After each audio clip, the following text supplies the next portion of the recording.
എന്റെ കല്യാണം കഴിഞ്ഞിട്ട് ഇന്നൊക്കെ ഒരു വർഷമാണ് ഉണ്ടാവും. അപ്പൊ എത്ര വർഷം ഞങ്ങൾ പ്രണയിച്ച് കല്യാണം കഴിഞ്ഞെന്ന് പറഞ്ഞാൽ പോലും ഓരോ ദിവസവും ഞാൻ അവളെ പറ്റി പഠിക്കുന്ന കാര്യങ്ങൾ ഓരോന്നുണ്ട്. അപ്പൊ ഇത് എത്ര വർഷത്തെ കോഴ്സാന്ന് എനിക്കറിയാം. പക്ഷെ എല്ലാവർക്കും ഇതേപോലെയൊക്കെ തന്നെ ആയിരിക്കാനാ ചാൻസ്. അത് നമുക്ക് പറയണമൊക്കെ ഉണ്ടാവും, മനസ്സ് അങ്ങനെ പറയാൻ വേണ്ടിയൊക്കെ വരും. പക്ഷെ ചിരിച്ചങ്ങനെ അതേക്കാം എന്തൊക്കെയുണ്ട് എന്തൊക്കെയുണ്ട് പരിപാടി. അപ്പൊ എന്റെ ഒരു കമ്പനിക്കാരുണ്ട് ഇവിടുത്തെ, അവനെപ്പോഴും കളിയാക്കൂടെ, അതായത് നിങ്ങൾക്ക് എളുപ്പമല്ലേ കല്യാണം കഴിക്കാൻ വേണ്ടി, വീട്ടുകാർ പെണ്ണിനെ കൊണ്ടൊന്ന് മുമ്പ് നിർത്തി തരൂലേ, കെട്ടിയാ പോലെ എന്നൊക്കെ ചോദിക്കണ. അപ്പൊ അവൻ ഇത്രയും പ്രായം കുറച്ചായി, പക്ഷെ ഇതുവരെ പെണ്ണിനെ കിട്ടിയില്ല. കാരണം ഇവിടെ എന്നൊക്കെ പറഞ്ഞാൽ നമ്മ ഡേറ്റ് ചെയ്താൽ മാത്രമേ കല്യാണം കഴിക്കാൻ പറ്റുള്ളൂ. അതൊരു ബാഡ് പോയിന്റാണ് ഇവിടുത്തെ. കാരണം നമുക്ക് കഴിവുണ്ടോ, പെണ്ണെ വളക്കാനുള്ള മൈൻഡ് ഉണ്ടോ, എന്നാലേ പെണ്ണുള്ളൂട്ടോ. നമ്മുടെ നാളെ പോലെ അറേഞ്ച് മാരേജ് വീട്ടുകാരാ കെട്ടലാന്ന് പറഞ്ഞിട്ട് പെണ്ണിനെ കൊണ്ടൊന്നും നിർത്തി തരിയുന്നില്ല. ഇപ്പൊ പലരും ഇവിടെ സിംഗിൾ ആണ്ടാ, കാര്യം പറയാല. ഇഷ്ടംപോലെ പേർക്ക് പെണ്ണ് കിട്ടുള്ളൂടാ മച്ചൂടാ.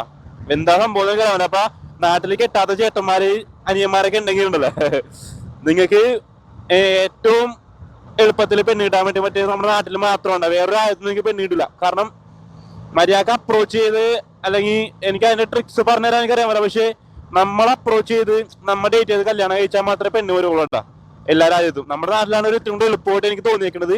അറേഞ്ച് മാരേജ് ഇപ്പോഴും ഫോളോയിങ് ആണ്.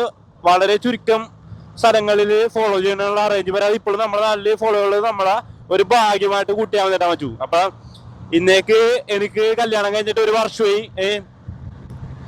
ഒരു വർഷം ഞാൻ സക്സസ്ഫുള്ളി കംപ്ലീറ്റ് ചെയ്ത് കല്യാണം കഴിച്ചിട്ട് എങ്ങനെയാണെന്നൊക്കെ ചോദിക്കുന്ന ആൾക്കാരോട് എനിക്ക് പറയാനുള്ളതെന്ന് വെച്ചാൽ, ഈ വണ്ടി നോക്കി, എനിക്ക് പറയാനുള്ളത് വെച്ചാൽ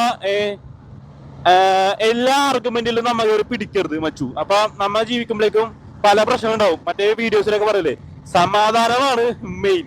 അപ്പൊ എല്ലാ ആർഗ്യുമെന്റിലും കയറി നമ്മ വിന്നറാകാൻ ശ്രമിച്ചു കഴിഞ്ഞാൽ അതിലൊരു അന്ത്യം ഉണ്ടാവില്ല, കുന്തം ഉണ്ടാവില്ല. അപ്പൊ നമുക്ക് അവിടെ സമാധാനം നഷ്ടപ്പെടും. അപ്പൊ നമുക്ക് ബുദ്ധിമുട്ടില്ലാത്ത കാര്യമാണോ ആർഗ്യുമായിട്ട് കാലെല്ലാം തോന്നിക്കാൻ വിട്ടുകളേട്ടാ. നമ്മ ചിലപ്പോ താഴ്ന്ന പൊങ്ങിയൊക്കെ പോകാം, പക്ഷെ നമുക്ക് സമാധാനം മെയിൻ.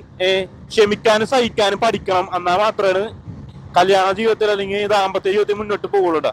അപ്പൊ ഇതൊക്കെയാണ് എനിക്ക് പറയാനുള്ളത്. ഒരു വർഷത്തെ എക്സ്പീരിയൻസിൽ ഇതിലും വലിയ എക്സ്പീരിയൻസ് ഒക്കെ ഉള്ള ആൾക്കാരൊക്കെ ഉണ്ടാവും ഇവിടെ. ഇതാണ് എന്റെ എക്സ്പീരിയൻസ് ഇടാ. അപ്പൊ സൂക്ഷിച്ചും കണ്ടൊക്കെ കല്യാണം കഴിക്കാ. ട്രൈ പ്രോപ്പർലി എന്ന് പറഞ്ഞ പോലെയാണ് മാരി പ്രോപ്പർലി ഇടാ. അപ്പൊ ശരി, വേറെ വീഡിയോ കാണാൻ വെച്ചു.